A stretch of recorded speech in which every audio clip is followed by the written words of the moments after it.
This is the DLR Cast, the essential podcast for fans of Diamond David Lee Roth. All right, here we are once again for the DLR Cast. I'm Steve, along with my good friend Darren Paltrowitz of the Paltrocast. There we go. How's that? I got the plug in early. How you doing, buddy? I'll take it. The plug makes it that much better. I'm exhausted, but good exhausted. What about you? I'm close to the same, and it's the tail end of a busy week with some David Lee Roth news on the heels of some big news from Wolfgang Van Halen premiering a track a week, a little less than, what was it? Just not even earlier this week on the Howard Stern show, and talking things Van Halen and Dave. And I guess first off, before we get into the Dave stuff, what did you think of the song that? Well, Howard played two songs, right? Right. But, and there's the single, The Distance, which immediately went to the top of virtually every single chart. What did you think? Not really knowing what he sounded like as an individual artist, I think it sounds really good. If you're expecting a Van Halen song, it's not what you wanted to hear. But in that Alter Bridge Creed kind of way, is that what you hear? Yes. In fact, I remember thinking at the time, had you asked me about 2 weeks before, what do you think it's going to sound like? I was not surprised at all. That's exactly what I expected the music to sound like, given the fact who he's toured with. He's done stuff with Alter Bridge. And look, what is a kid 30 years old? Not a kid, but it's right in that age group as far as stuff that he grew up with. I mean, I was totally impressed, and we'd been hearing about this for a while, that he played every single instrument on the music. And I love the guitar solo. I think the lyrics are so heartfelt. Yeah. I dig it. It's good. I also like the name of the band that he put together, Mammoth WVH, with the logo harkening back to the first Mammoth logo, Mammoth being the name of Van Halen before it was Van Halen. So, but name of the band. Yeah, I do like some Alter Bridge tracks. I'm not a Creed guy, even though Scott Stapp has been on my podcast.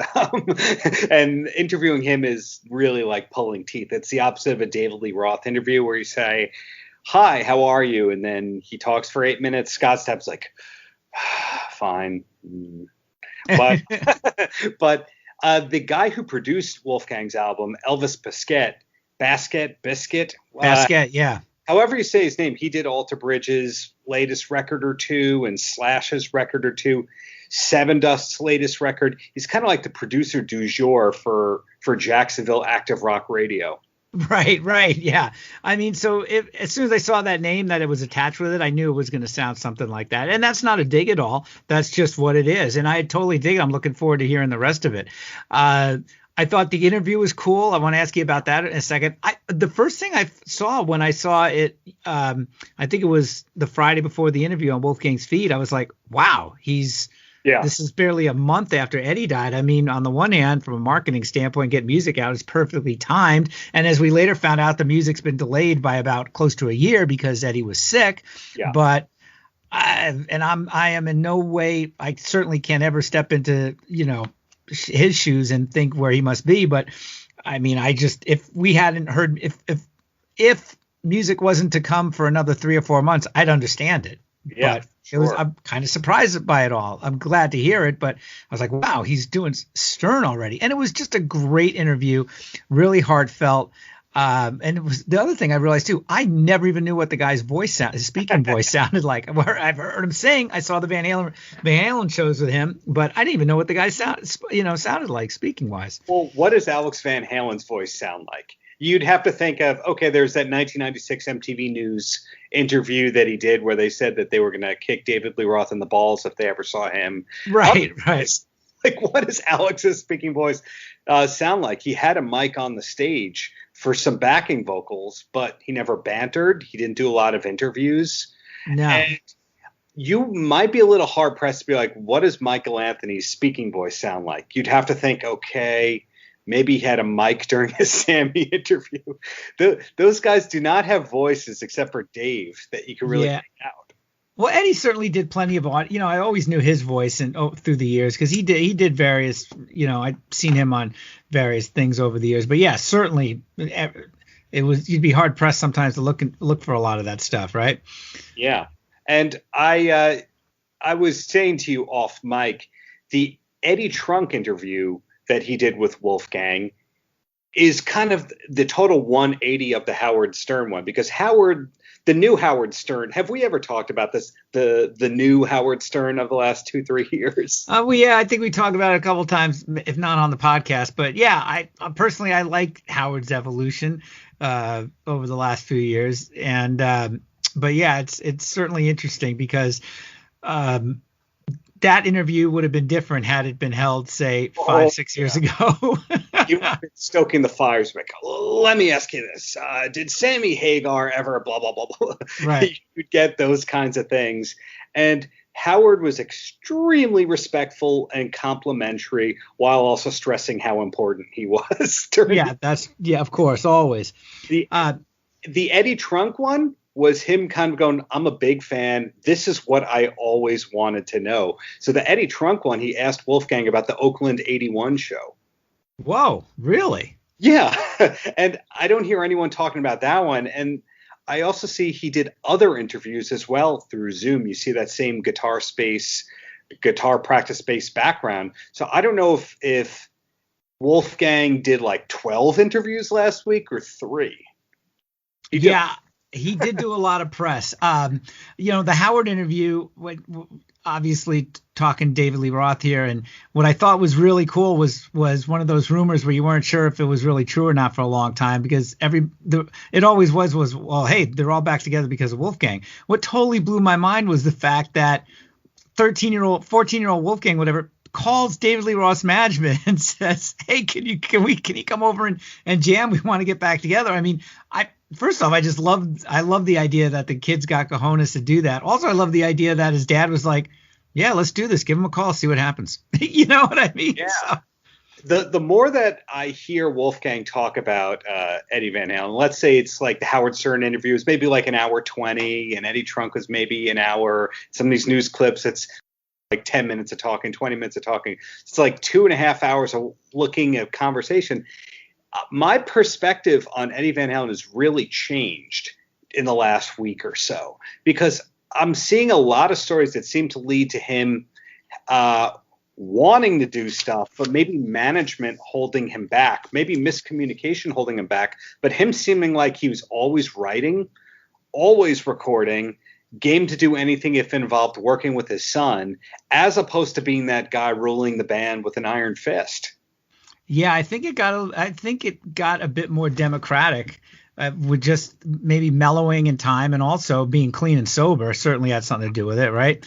You're not prone to the mania and the manicness and everything that goes along with what alcoholism and drug addiction, which seems to be prevalent with it. And just, I think also maybe it's mellowing. I like to think that the last 10 years, so Eddie was like, oh man, the drama's just ridiculous. Let's just play. So at 2 a.m. last night, when I was doing some writing, a YouTube video recommendation came up for me of this guy who plays bass in a band called Mr. North, this Irish band that was kind of poised to become the next U2, because they had the booking agent William Morris that said, hey, I'm going to get you on tour with Van Halen and The Who and all these big bands. So they did these 6 shows opening up for Van Halen on the 04 or 05 tour with Hagar. The guy, wow, as a told all these stories about what it was like to be on those 6 or 7 shows. And some of the things that we knew were kind of true about how Sammy and Mike had one entrance to the arena and Eddie and Alex had a different entrance to the arena. That was true. But he said all these nice things about Eddie hanging out with them, but he also talked about all these things about how everyone in Van Halen was super nice and accommodating, and their road crew for free was setting up the gear for their band. They're going, hey, do you want us to get your gear and set it up? And they're like, yeah. Do you want us to sell your merch for you? No charge? Yeah. But then they talked about all the problems they had on the tour related to Van Halen management. Interesting. And I don't know if that's really been gone over before, the Team Azoff of what they may or may not have done over the years. Of course, I still want to have my legs to walk. Well, I'm wondering, was Azoff managing Van Halen in 2005? I'm not sure. Yes. Okay, he was. All right. He was. I remember reading that they didn't want Michael Anthony on that 04 '05 tour.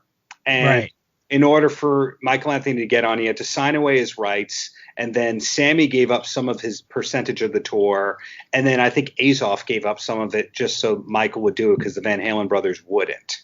Right. They didn't want Michael involved. I mean, listen, who knows? There's got to be some sort of middle ground there. I mean, certainly Eddie and Alex were, from all reports, I mean, especially as things got really crazy. I mean, Alex had a severe drinking problem. I mean, I hesitate to put a lot of that on the feet of management, but there's so much we don't know, right? That's why the Wolfgang interviews this week gave us a little peek into some different things, you know?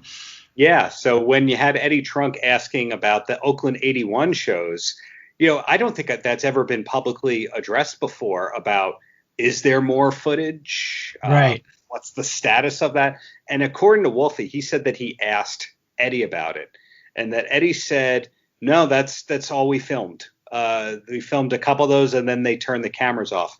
But the interview that I did with Michael Starr from Steel Panther, because he's a Van Halen super fan, to say the least, he said that there's footage that we've seen from the '81 Oakland shows that is soundstage that's woven into what we've seen. Meaning that Roth rented a soundstage, and that's why his hair looks different in some of the shots they put in extra footage. Interesting. So I've never heard that. Yeah, so I feel almost like at this point we're gonna get the truth between what Wolfie says, what the historians say, and then what eventually comes out on each of these things. Right on. Well, let's put a pin in this for a second, because we've got an interview this week. Your interview with the back end of this episode, your interview with Michael Starr from Steel Panther, correct? Yeah, Michael Starr. He may or may not strike a resemblance to Ralph Sands, who was in LA Guns for a while, and the lead singer of the Atomic Punks. Was that his Van Halen tribute band, Atomic Punks? Yeah, I think so, yeah. Yeah, him and the guitarist of Steel Panther were in a really popular Van Halen tribute band that actually David Lee Roth stole members from for his own band. Right, that's right. Yeah, so I know you guys talked about Dave, and we're gonna hear that shortly, and that's been picked up. Some quotes from that interview has been picked up at a couple different websites too. So congratulations there. And you just told me a couple of minutes. That's the weird part. Now, in that interview too, do you guys talk about, and obviously we'll hear it in a bit, but one of these websites, Metalhead Zone, mentions that Michael Starr told the story of how David Lee Roth refused to perform with Steel Panther. And if it's in the interview, let's not give it all away here, but that was brand new to me. It's in the interview, but it's that's kind of the fake news interpretation of the whole thing. Okay. That would be like taking an 8-minute story and dumbing it into like 8 words and looking for the absolute in that. I will say this. Now, Steel Panther, they're in character, but how do I put this? He was entirely out of character and being Ralph for this interview, which I wasn't fully expecting. I don't know if it's because they knew that I'd interviewed them before and I did them right, or that I knew their publicist, who's also actually Wolfgang's publicist, which comes up in the interview. But I was surprised that he directly answered everything, because usually everything that he ever says in an interview is like, yeah, dude. It's that kind of like, oh, we did so much coke, bro, dude. Oh, jeez. Well, it sounds like that doesn't surprise me at all. It sounds like that's exactly how I may have expected it to sound like, right? Yeah. Play that role. But he did talk about that event, because I sort of asked about the bowling alley reunion show that almost happened of the DLR band. Oh, right. And of the Eat 'em and Smile band, sure. He does say this in the interview, but I kind of picked his brain to say, so are you a big Roth solo fan? And he's like, well, he lost me with She's My Machine. Yeah, that album lost a lot of people, but we'll have to talk about that one at a later date. So some other thing that popped up, out of these Wolfgang interviews. One I saw somewhere that on the very final show on that 2015 tour, Dave, who notoriously hates beach balls coming from the stage, at the end of Jump, the road crew dumped out about 50 beach balls, a cavalcade of it, and Roth went, nuts. And Eddie told that story. I forgot, where did he tell? Wolfgang. I'm sorry, Wolfgang told. Did I say Eddie? Jeez, I'm sorry. But yeah, no, during a spin, it was part of a spin interview that came out this week. Wolfgang talked about that. So it's cool to hear that stuff. I mean, first and foremost, getting back to it for a minute. I mean, I really, I'm really looking forward to hearing more music from Wolf. And I know there was some comments on Instagram and stuff like that. I mean, if anybody thought for a minute this was going to sound like Van Halen, they were morons. I mean, I mean, the kid's his own talent, a singular, amazing talent. I couldn't imagine it was going to sound like Van Halen because of his influences. Yeah, I know about his DNA, but one of the last things that we ever saw of Eddie was that Wolfgang made him go to a Tool concert. Right. And people who are into Tool, they might like Van Halen, but that's more darker, drawn out kind of music. Right. Yeah. I mean, if people expect some sort of Eddie like shred, I bet Wolfgang could probably do it, but no, that's not. There's going to be. I guarantee you, there's going to be nothing like that on the album, right? So, it's just funny how people's expectations get a little bit crazy because the legend is just so large. Did you see in any of the interviews that you read that? I think it was Eddie Trunk who said, "Are you going to play any Van Halen songs live when you tour on the record?" Did you see that part? Yeah, well, I didn't know that came out of Eddie's, but I think Wolfgang addressed that on Instagram or something. And that's just another ridiculous thing, really. I mean, no, I wouldn't want to hear that. Would you? And if I was him, I wouldn't want to do it. Would I want to hear it? That's a good question. I think at this point, some Van Halen is better than no Van Halen. I loved the Bird and the Bee Van Halen album. Did we ever talk about that? We may have off mic, perhaps. I dig it too. I love an interpretation of it, but if you're Wolfgang, you can't interpret it because people are going to get pissed. And I just, and I think, did he mention on Howard Stern maybe there might be a tribute show of some sort, but they haven't really even thought that down the road a ways. I mean, I don't want to see Mammoth WVH doing Bottoms Up. And how does any of that stuff fit in with if he's torn for the album? No, man. I'd want to see it if Roth, Hagar, and Sharon came out and did their parts of it. Oh, a trip for like some sort of tribute show. Oh yeah, Michael Anthony plays and maybe Alex plays. Yeah, what I'm saying is, see that. I don't want to hear cover versions by Mammoth WVH, even when a quarter of them does have that Van Halen DNA. You know what I mean? Yeah, my perspective on tribute shows changed a bit. I loved Eddie Money, and his passing was very, very sad in this household. But Access TV had a tribute show because they ran his reality show, and it was. I saw that. It looked great. Sammy did a version of oh my goodness. Did he do 2 tickets? Did you Walk on Water or 2 tickets? I don't know. Some of the show was great, and then some of it was a little cringy. Wreck. They were just in.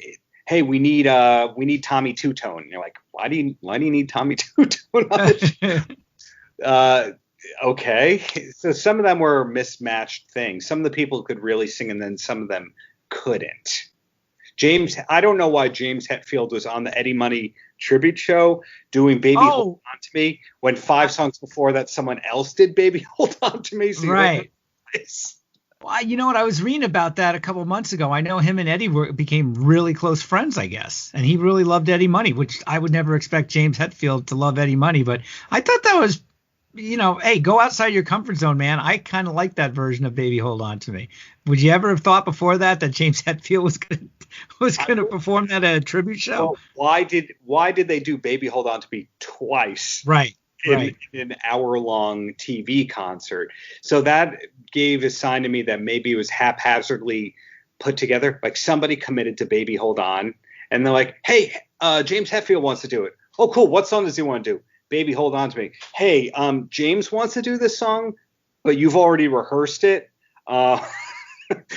That's like the shoestring budget nature of that kind of thing. And hey, I love Access TV. That's my favorite channel on TV. But It was just strung together in a bad way.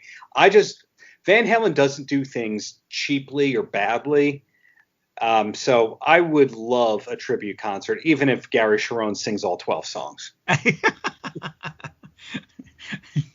Well, I won't go out on the limb that far, but but yeah, it's interesting though when you think about it. I mean, Michael will certainly be active. He's been active with the Circle and all that. Yeah. Wolfgang clearly is going to have his own thing going. If we post COVID, Dave will be doing solo dates somewhere along the way, I guess. The wild card there is, I think we brought this up before, is will we ever hear Alex play drums again? He's never played with anybody else, I don't think. Eddie Trunk asked that. Really? Question, which I was surprised that he had the guts to ask, and he did. And he said, Alex is always playing drums. He that's what he does. Whether or not it's for somebody's a different story. Right. Oh, that's great that he's still playing at home. But as far as like in a public setting, playing, certainly he's not going to end up playing, going out on the road being the hired hand for somebody. He doesn't need to do it. I can't imagine him doing that anyway. But he's never guested that I know of. Has he guested on anyone's records? I don't think he's done one guest spot ever credited. Now, did Van Halen ever do anything like U2? Was it called the Jazz? What was that U2 album that they did under a different name? Passengers. Not the Jazz Passengers, but it was a name like. I think it was called. Was it called Passengers? I think something like that. It was something like that, and they put out that album that like a few people know about. And McCartney has put out like 2 different albums under different names. Right. I have a hunch that Van Halen did something like that. I don't know. You would hear it, man. I mean, those other examples you mentioned, I mean, there's such, what was it, Fireman or something like that Paul McCartney did. That was, what was that, kind of techno stuff? I mean, it was complete 360s, unless somewhere maybe there was some sort of weird jazz combo they did with their dad playing clarinet, and they went. I mean, that familiar Brown sound. You know what I mean? It's like, maybe there's a whole album that sounds like Big Bad Bill is Sweet William now. I don't know. I would not be shocked about that Ted Templeman called in some favors the way that he played on that Nicolette Larson or whatever her name is album. If I were a betting man, I would say we weirdly see Alex Van Halen in 10 years playing jazz clubs the way that Charlie Watts does his, you have to suffer jazz club gigs where you pay $250 just to watch him play. So it's going to be some version of the Alex Van Halen Jazz Odyssey or something. And that's what I see happening. He's going to get pissed because people are going to show up yelling for a Hot for Teacher. Yes. That's what I do see happening, that we know so little about Alex Van Halen besides my exclusive about the horse barn carriages. Right. Besides that, we don't know anything. Like, who are his kids? Where does he live? Yeah. Does he like music? Well, yeah. Well, I guess the bottom line is, in the months ahead, I think things outside of everything that Wolf is doing, and it's going to be pretty quiet, I would bet. I mean, we've got Dave's paintings. Hopefully, maybe some more music might drop. Who knows? There could be another. There could be another. Well, seeing how long I think this one took, there could be a whole nother Roth project, sci-fi, dystopian fantasy thing going on. I mean, that's what makes it kind of fun too, because you just don't know. Things just pop out there, it just comes out. I mean, did anybody have any idea that Wolf was going to have a single come out, on Monday before the previous Friday, right? I mean, they're good at that. We didn't know about the Roth project or Somewhere Over the Rainbow. We didn't know any of that stuff was coming out. Those are all day of or day before kind of scenarios, which is incredible that they were able to keep everything under wraps like that. Maybe there'll be some more surprises. And of course, if there are, we'll be covering it right here on the DLR cast. And I now have to sadly say, I don't know if we're going to be the number one David Lee Roth podcast in the world for how much longer. Did you see Dweezil Zappa now has basically an Eddie Van Halen podcast? No, does he? Wow. I did not know that. I'll have to check. That's happening. Then what's that one from that LA studio? The one where they unearthed the Brian the archivist from the Van Halen thing? Jeez, I don't know about that. I missed something there. Well, they keep interviewing people. Who's the guy that they have on this week? Doug Messinger. He's a famous LA guitarist who worked with Van Morrison, and he knew Hendrix, but he was friends with Eddie. And so it's all these people unearthing stories. So one thing that gives me hope is that more and more people are coming out of the woodwork with cool stories, and that's further why I see more bootlegs coming. Yeah, I can see that too. And I was just thinking, you know what this reminds me of? And he's still alive, of course, but for the last 20, 30 years, especially as he's been back in the public eye again, you've been hearing all these stories about Brian Wilson. Oh yeah, I ran into him at Kroger or something. And you know what I mean? Or he just showed up and started playing piano at this thing. And I mean, that's the thing. Even if it never made it out of 5150 Studios, Eddie was always active. He was always doing something. And it was kind of cool to see him on social media for a while. It's like, oh, hey, he's at the beach. I mean, the guy lived a life. He was married. He was doing things. I mean, and he raised a great kid. And seeing that Wolfgang video for The Distance, I never saw one morsel or iota of film from that video before. So I'm wondering, because they were filming him playing piano in his living room or whatnot, was he filming everything all the time, and was he playing music all the time? I don't know. I mean, that Distance video, that's a great video. It got me choked up. And but it looked like it was mostly all, private home movies. I mean, it seems like Eddie always had a camera. Valerie always had a camera. There they are at the beach, and they're, all the little baby and kid stuff and all that.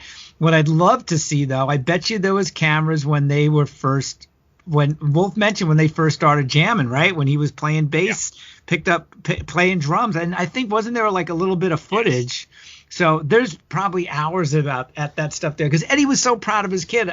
I bet you there was a camera on a tripod. It's like, and just he was taping all this stuff because he was so proud. It's like, wow, I'm playing with my kid. He's great. I got to set up a camera and film this. Yeah, the second to last, if I remember correctly, I don't want to rewatch it and tear up again. So I'm just going to go from memory here. The second to last thing that we see in the video is them sound checking on stage, which I have to assume was not just muted. I have to assume that there's video, which then leads me to believe they were filming their sound checks. I think we as Van Halen fans at this point, we would pay for sound check samples. Yeah. Well, there are a couple things. There's at least one video I saw of sound check, and Dave never sound checked with him to save his voice, but there was some footage shot at the back of arenas, a couple of things like that, where the three of them are all on stage and just here it is. Can you imagine 3 PM? You hear that coming out of the PA system? I mean, and there was an outdoor concert in LA. Was it before? Jimmy Live. Yeah, so there's footage there of them sound check, or just Eddie sound checking, and I saw some footage recently. It was shot kind of from upper stage right. It was broad daylight, and Eddie's just like letting it rip while they're checking levels and stuff. So there's stuff out there, but I'd love to know what full jam sessions there are, and who knows if thing. Although I would bet Dave said, "Listen, we're not taping any of these rehearsals." Right. Well. That leads me to ask, when you said it's just them three sound checking without him, I've heard of cases where the lead singer does not show up to sound check an understudy. A friend of a friend once told me that Paul Simon won't sound check. It's this guy, Steve Conti, who played in the New York Dolls. He's one of those side who's been around. So he sings the Paul Simon part. Did Van Halen have a vocal understudy for sound check, or would it be Wolf singing?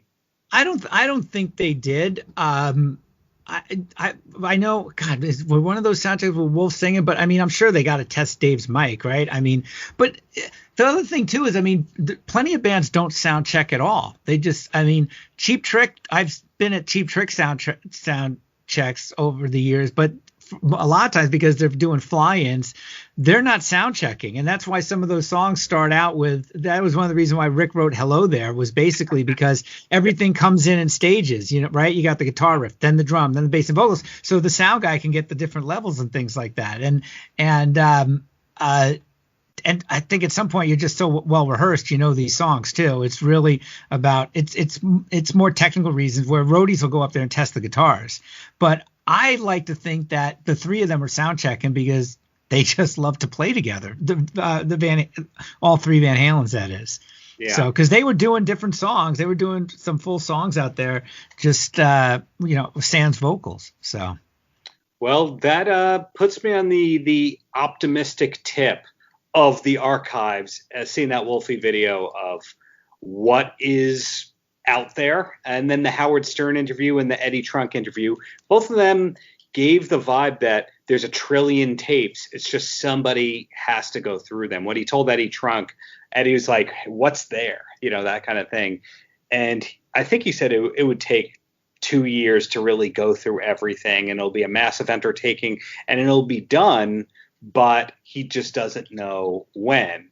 And Eddie courageously imparted him. If I'm spoiling this, I think I'm doing the service of saving you and everyone time. He asked, well, will Alex Van Halen be involved with all this archiving? He goes, oh, yeah, he'll be taking the lead. I'll be the junior on it. Makes sense. I mean, Al was there. Al probably knows everything that's there as well, right? So I'm sure there'll be some consensus between the two of them, and I would bet they know. And I bet they have an idea of. I mean, there's probably going to be things like, yeah, we don't want to release this, but of course, the thing that we want to know the most is what's out there with Dave on it, right? Because there just weren't B-sides. There weren't. I mean, there weren't. Did they go in and record, say, 20 songs for A Different Kind of Truth and 12 made the album or whatever? Who knows? I don't know.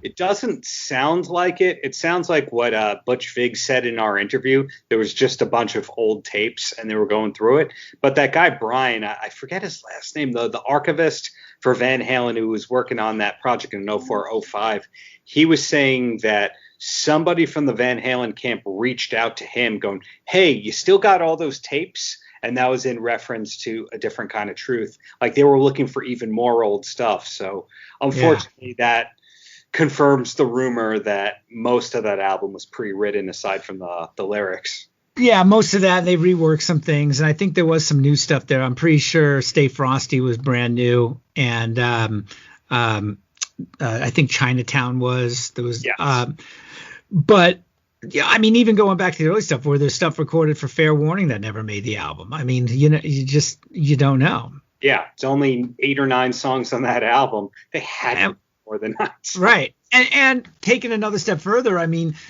over years, Dave's solo stuff, we've seen some B-sides and some different things come out there. There was a non-album track that was on the greatest hits. What was it? Yeah. The Best, right? Yeah. I think that was recorded during Your Filthy Little Mouth. Oh, really? I believe so. During those sessions. That's a 94 album. This was a 97 best of. Yeah. And it almost sounds like it a little bit. I can't remember. I don't have it in arm's reach if Nile Rodgers produced it or not. And yeah, and I know there's a couple outtakes, not a ton of stuff from the Eat 'em and Smile sessions. Yeah. And some things out there. And even if it's not brand new music, I'd love to hear some rehearsal versions, right? I mean, how the songs evolved and made its way in the evolutionary process in the songwriting process. So I'm just a sucker for any of that stuff. Well, I guess that's why the effort has to go back to be trying to get Brett Tuckle on the line. Yes.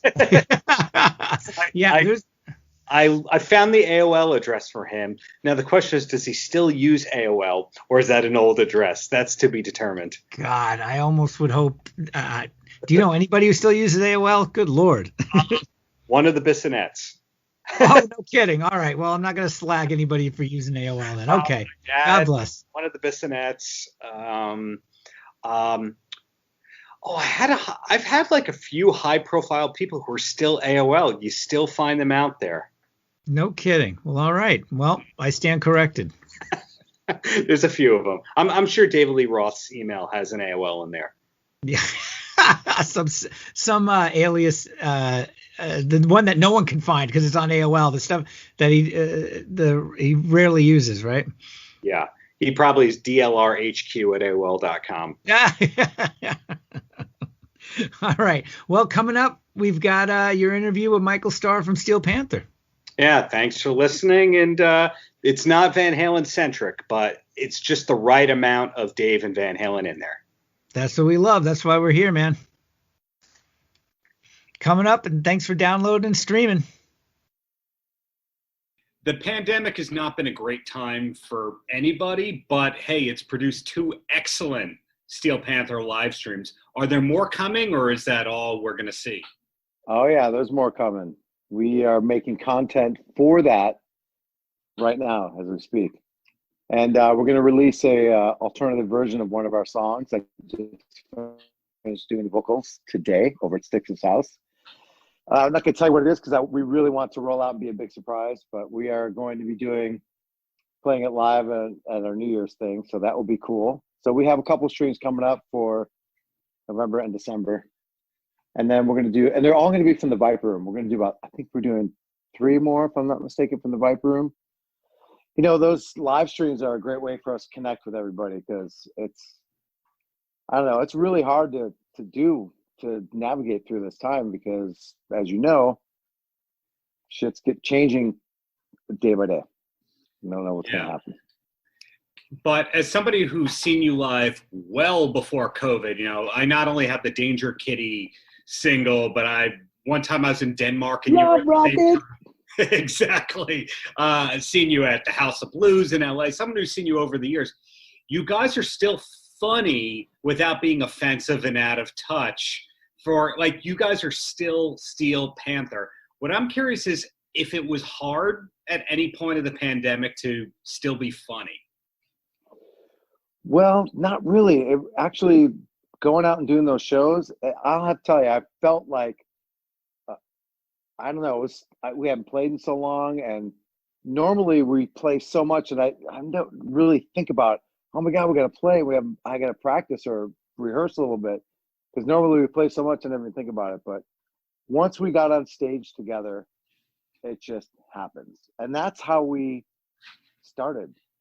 You know, we started doing live shows together, and you know, we wrote set lists out and we tried to adhere to them, and we never could, and we would just bring people up to jam, and we just start doing what we do. And I think that there's an honesty with Steel Panther. It's, you know, we do make a lot of fun and we fuck around a lot, but you know, it's rooted in truth. So I think people connect to that. You know, I'm not young anymore. I'm 55 years old, but I still love Vince Neil. You know what I mean? I'm not going to stop. Sure. I've heard interviews with Satchel where he said that after the show, you're watching Van Halen bootlegs on the bus. And I didn't get the vibe that was a joke. I got the vibe that you actually were doing that. So is that? I do it. Yeah, I do it all the time. And, you know, there's always something. They say the same thing to me, the guys. They're like, really? More Van Halen? I go, yeah, because every now and then somebody puts something new on and I want to see it. You know, and then sure enough, the new stuff during the pandemic came out from like 78 or something. Yes. Or 77 even. And it was just, I don't know, I love Van Halen. So I'm a really huge, big Van Halen fan. And that's not all I watch. I watch Dokken and some Motley and whatever I can get my hands on. I love that shit. Now, are you also a diehard when it comes to the Diamond Dave solo catalog? Yeah, well, you know, he started losing me a little bit with She's My Machine. I don't know if you know that song. Yes. But, you know, I was like, what, dude? That's not Van Halen. But, you know, Little Ain't Enough came out, and I like that record. That was a cool record.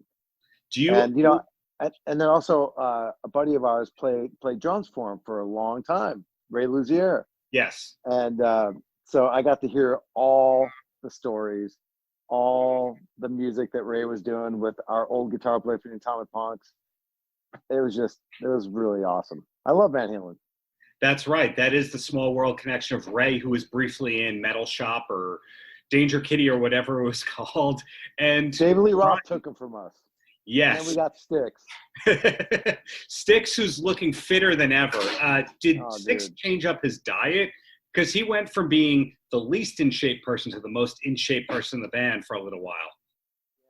Yeah, he changed everything. He just, you know what he did is he started doing this thing called intermittent fasting. Ah. Right, and we were doing it together, and I was like, "Fuck this! I'd rather eat. I like eating, especially right before I go to bed. It's fun." You know, I just I like to watch football and eat, and so he's really like been able to like change that, and I guess it's had a drastic effect on him. But he's definitely more in shape too. He's really like just changed his workout habits and stuff, and he can have sex with like 3 girls in one night now.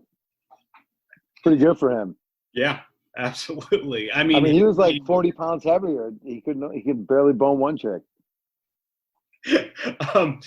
I don't remember the early days of Steel Panther of Styx playing piano, yet it's been a big part of the last few webcasts. Has he been hiding that talent the whole time?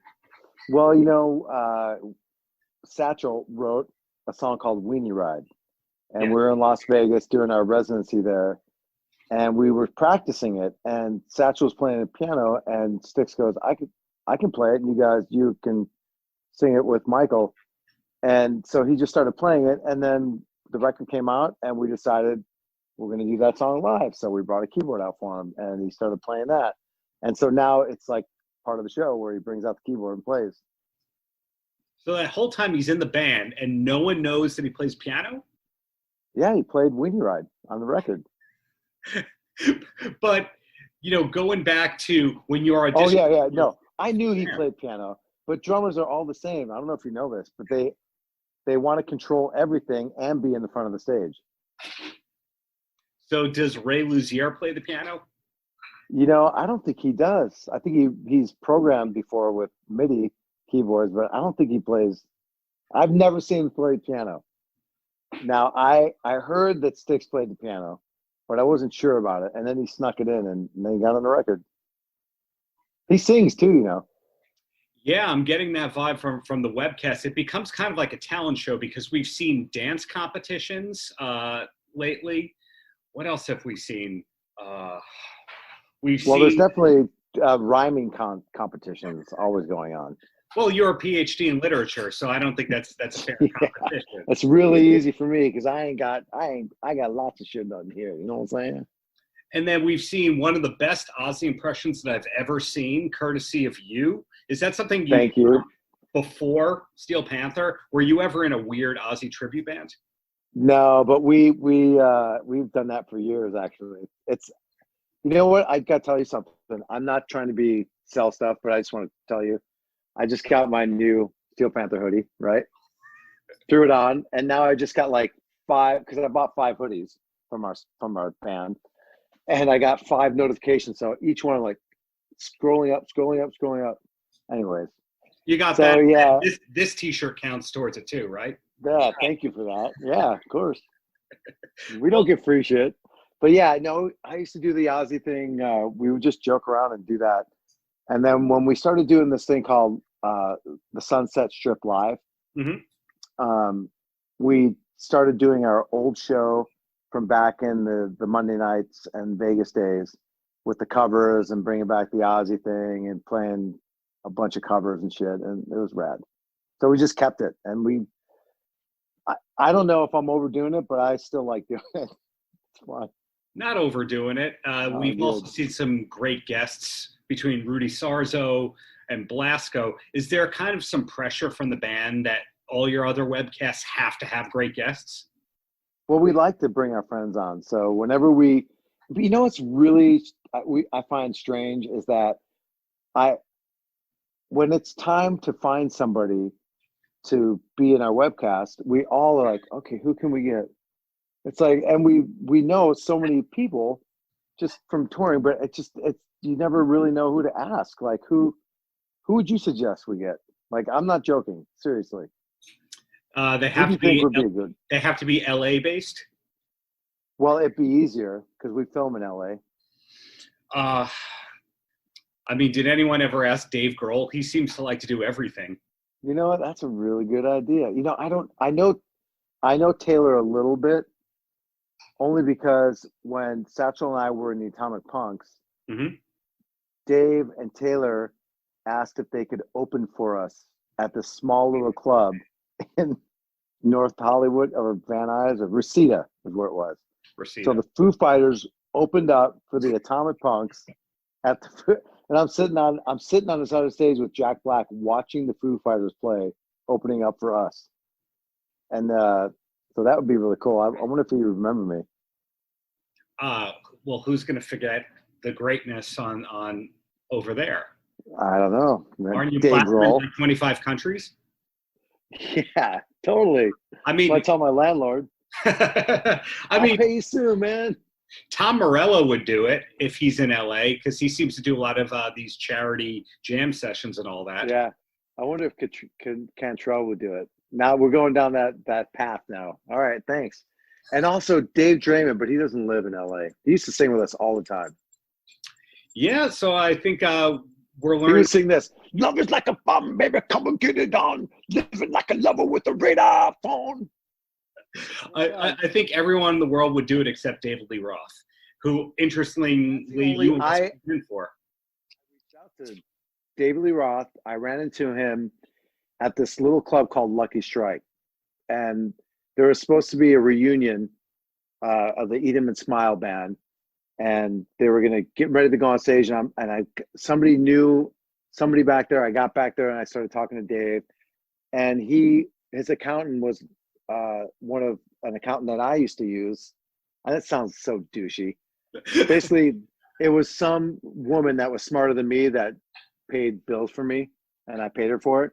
And I'm like, oh my God, you're working with David Lee Roth? That's crazy. She goes, yeah, here's my card, and Dave really would like to get up and jam with you guys. I was like, holy shit. So I reached out, and he said no.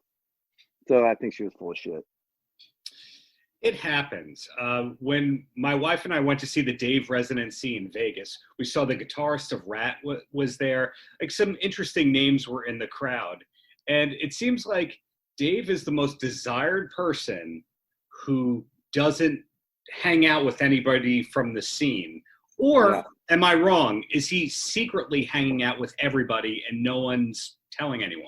Well, I don't know. I think obviously since the pandemic, nobody's hanging out very much. But I know that he sang with the Foo Fighters back in 2016. That was pretty cool. I think it was 2016. Maybe it was even 2014. It's been so long. But yeah, I don't know, man. He's been doing art and just chilling in his mansion in Pasadena. Exactly. And, especially after, Eddie passes away, I'm sure that he's got to feel this tremendous loss and probably not hanging out too much. And hey, Wolfie's song is pretty cool, huh? Don't you, pulling the curtain back, don't you have the same publicist as Wolfie at this point? We do, yeah. How'd you know? I do my research. So no really, pressure to say anything here. But hey, that's who we should get. Wolfie. We should get him up to jam some Van Halen with us. Mark Tremonti too, Miles Kennedy. All your publicist clients, 7 Dust members. They'll all come on stage. Totally. Now that's who we're going to reach out to. Kevin. Speak to Kevin. So that all reminds me, with Wolfie's single, being who you are, do people give you Van Halen bootlegs? They after the show go, hey, I got something to give you. And you have the collection that everyone's been dreaming of? I have the collection everybody has now. Back in the day, I got collections of stuff that people didn't have because it was on a cassette and then a CD, then a DVD. But now everything is online except for, I forget where it was from, but it was from the Diver Down tour. And I was friends with this guy named Matty Brock, and he was Eddie Van Halen's guitar tech at the time. And him and I were writing songs together. And he played for me a video. I think it was in Florida, but I'm not positive. But it was during the Diver Down tour. I'm sure of that. Eddie was set up on the right side, and Michael Anthony was set up on the left side. And I watched the whole set. It was rad. And I have never seen it online. So there's some. That's why I keep searching, because one day everything will be online, and I'm gonna have it. Do you know, for example, if the Oakland '81 show, if there's more than 3 shows that were filmed? Yeah, and that was from what I hear, that was the best show. And Dave still made them rent out a soundstage. They set up everything the same as it was behind him at the Oakland show, and he did a bunch of cutaway B-roll shots for that. So that was filmed for a home video, you think? That didn't happen? No, it was a promo video.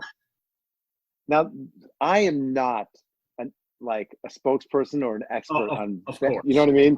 Kevin. But it's just like you. It's just stuff that I hear, and I take it for what it's worth. But what I heard is it was a promo video, and Dave was bummed about it, and he wanted add some more parts, and so he went and got all dressed. They set up the whole stage, and he filmed himself. Wow. Doing some screens. You could tell because his hair is different. That's not the first video where his hair was different, but that's neither here nor there. The bottom line is back to you and Steel Panther. Is there anything that is on the books or firm besides having more live streams planned? Are you guys trying to go, well, in 2022 we're going here, or are you just letting all the chips fall into place? Well, we have Australia booked. I don't know what's going to happen. I'm not sure. God, my roommate is so loud. Anyways, yeah, we have Australia booked, and we have this festival called the Download Festival booked, the Hellfest out in France. We have a bunch of festivals booked in the summer, and actually this weekend we're going away to play Nashville and Chattanooga, Tennessee as well. So we're going to go out and do 2 shows. But yeah, we have stuff booked for next year, but like everybody else, we don't know what's going to happen. Could change who knows? Well, it's good to see that you guys are not giving up on any level. It doesn't seem like the well is drying up creatively. You mentioned earlier that you did record some new vocals today. So I think it's very reassuring that you guys, again, you're not having the defeated attitude of, well, it used to be like this. I'm not. Well, dude, that's our career. That is our career. It used to be heavy metal was cool, right? And our thing was, we're going to bring it back. Fuck everybody, right? And then we get a record deal, and we start selling records, and people are like, well, God, man, if this was back in the 80s, you guys would be millionaires because you would have sold so many more records, right? And then, oh man, too bad MTV can't play your videos. Oh man, if we just could have, we've had to have a positive attitude the whole time. And thankfully, our bread and butter and everything that we do is based on our live show. Really. That's how we started out, and that's how we continue to create, work for ourselves, is by playing live. And we love to do all the other stuff too as well, but playing live is the best. I really miss it. That makes sense to me. Well, 3 quick questions, and then you're free from me and from the press day. And the first one is, when did it become the day job that you could just do Steel Panther and didn't have to do Atomic Punks or the other stuff? Well, even before we got signed, we were still doing, Steel Panther, and we did it for 10 years, every Monday, Wednesday, Friday, and Saturday. That was we did Mondays in LA, Wednesdays in San Diego, Fridays, Saturdays in Vegas. And then we would do one-offs. And we did that for 10 years. And then, Friday and Saturdays, I'm sorry, that was wrong. Fridays and Saturdays were usually left for the Atomic Punks, right?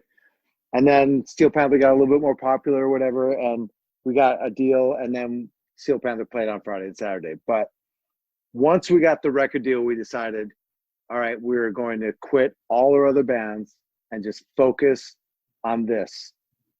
And it was a scary moment. And then, we also had to make another choice a couple of years down the road to cut off our weekly shows and not do them and just tour only.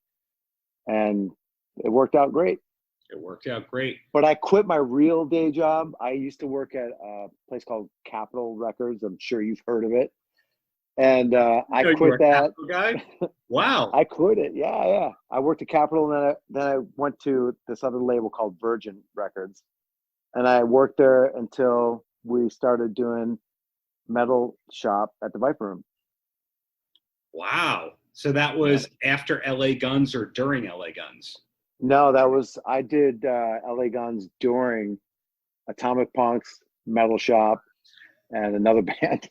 It's a miracle you have vocal cords still, the amount of high-pitched wails and all that. Wow. Well, question number 2, do you own Eat 'Em and Smile in Spanish, the album Sonrisa Salvaje? All right, I'm gonna embarrass myself right now. I don't have the vinyl in Spanish, but I do have it on Spotify in Spanish. Good answer. I do own it Puerto on Loco. Exactly. And my closer, any last words for the kids? Yeah, for the kids, don't give up, keep on rocking, get your face out of the screen, and get it on the guitar, the fretboard, the piano, sing. I mean, that really is, it's hard because I find myself, I'm in front of the computer all the time, right? Yeah. Because I'm using Logic to record.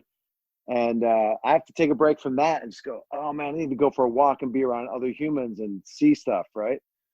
So, yeah, I would say that. And just keep doing drugs because it makes everything better.